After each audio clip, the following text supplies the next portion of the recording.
तो in this question this is the MCQ problem. Question में बोला गया है an observer standing on the deck of the ship just sees the top of a lighthouse. The top of the lighthouse is 40 metre above the sea level and the height of the observer's eye level is 5 meter above the sea level.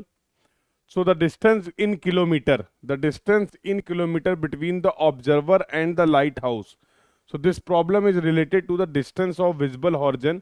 और यहाँ पर दो height आपको दी गई हैं, H1 and H2 are given to you and considering the combined correction, effect of the curvature और effect of the refraction को अगर हम कंसीडर करते हैं, उसके बेसिस पे we can calculate the total distance of the visible horizon.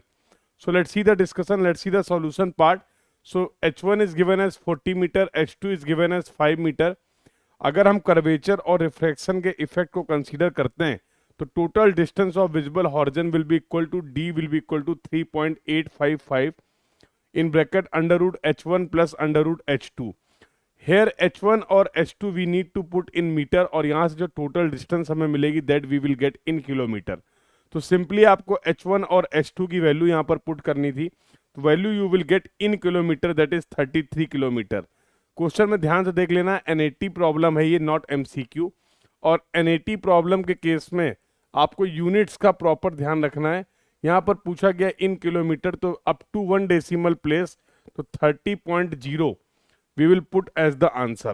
So for this question the answer is going to be 33.0 kilometer will be the distance of the total visible horizon.